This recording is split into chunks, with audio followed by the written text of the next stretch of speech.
안녕하세요. 최 팀장입니다. 오늘은 그 채권 출심하는 그 내용에 따라서, 즉 그 채권의 종류별로 상거래나 또는 민사채권의 내용에 따라서 채권 출심하는 방법이 서로 이렇게 상이하게 달라질 수 있다는 그 주제로 말씀을 좀 드리도록 하겠습니다. 민사나 또는 상거래상 발생될 수 있는 채권의 종류는 그 종류가 아주 매우 다양합니다. 그 종류가. 예를 들어서 뭐 민사채권 같은 경우도 뭐 대여금이 이제 가장 일반적인 그 형태가 좀 되겠는데, 경우에 따라서는 뭐 손해배상 채권도 있을 수 있겠고, 뭐 이혼에 관한 뭐 위자료 채권 또 뭐 그런 내용도 있을 수도 있겠고요. 그리고 또 뭐 상거래는 뭐 더욱더 다양하겠죠. 상거래 같은 경우는 물품 대금 뭐 채권도 있을 것이고, 그 다음에 뭐 공사 대금, 무슨 또 제조업에 관해서는 이제 제조업 물품을 납품을 하고 나서 뭐 대금을 회수를 못 한다는, 그러니까 예를 들어서 유통에 관한 뭐 채권이라든가 뭐 여러 가지 그 형태에 따라서 채권의 내용이 엄청나게 다양합니다.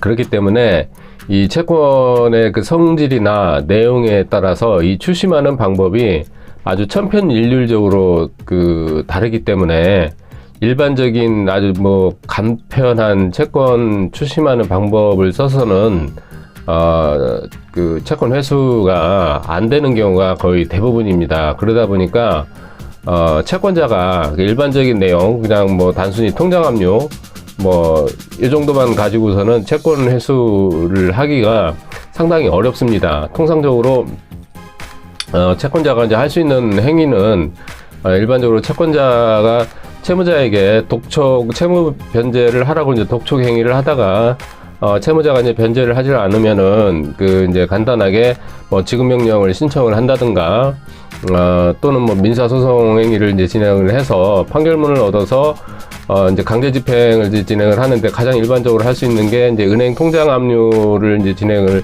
법무사를 통해서 이제 진행을 합니다. 법무사한테 문의를 하면은 뭔가 간단하게 그냥 안내를 해주죠. 그냥 뭐 통장이나 압류합시다, 뭐 이렇게 이제 깊이 생각을 하지는 않고, 법무사는 그렇게 이제 안내를 해줍니다. 뭐 법무사야 자기가 대서 해주고 대서비만 받아 챙기면 그만이기 때문에, 뭐 채권 출심에 관한 부분은 잘 알지를 못하는 상황이지 않습니까? 채무자의 형태라든가 채권의 내용, 또는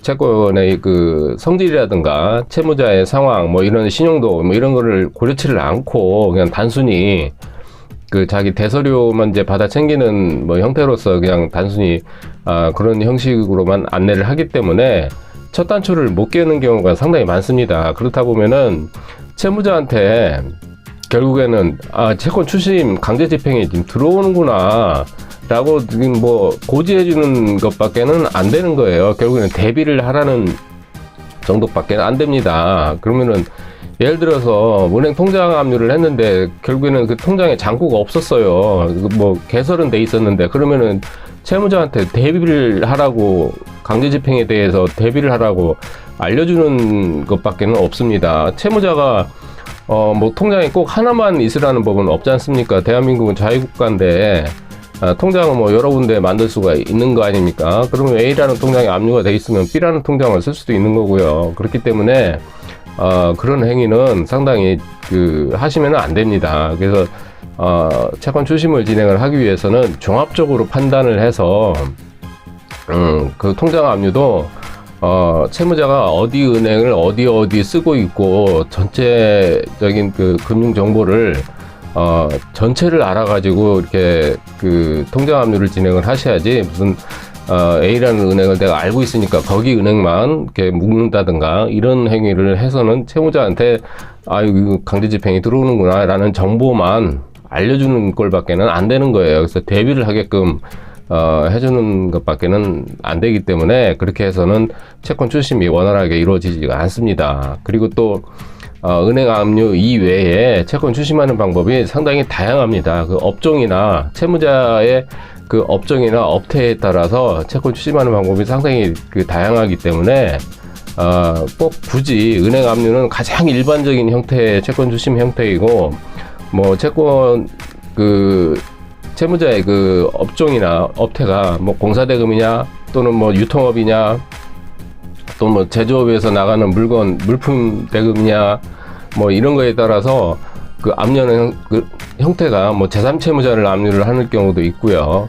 또는 뭐 공사대금 같은 경우는 출자 증권을 압류를 하는 형태도 있을 수도 있고, 또는 공사 현장을 제3채무자로 삼아서 압류를 하는 형태도 있고, 경우에 따라서는 관급공사를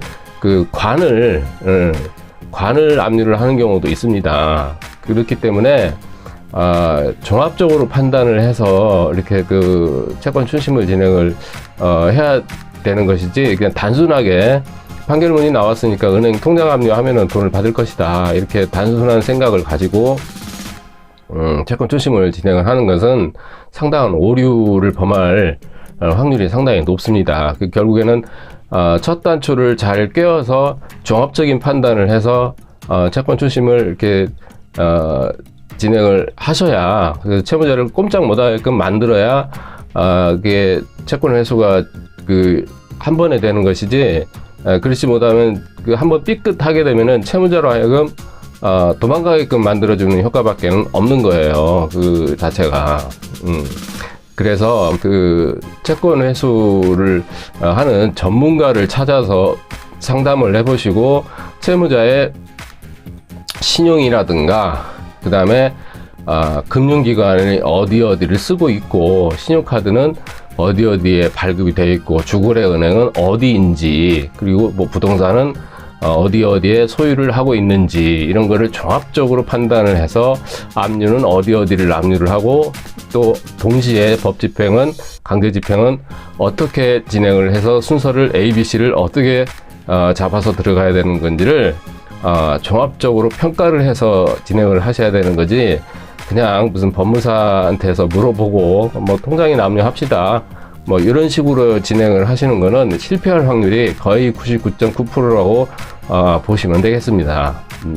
그리고 또 실제 사례가 상당히 많습니다. 그렇게 해서 실패하셔가지고 했는데 안 돼서 오시는 분들이 상당히 많습니다. 그러면은 저희들도 조사를 해보면은 이미 채무자가 다 뭐 이런 거 저런 걸 다 빼돌려 놨기 때문에 애를 먹는 경우가 상당히 많습니다.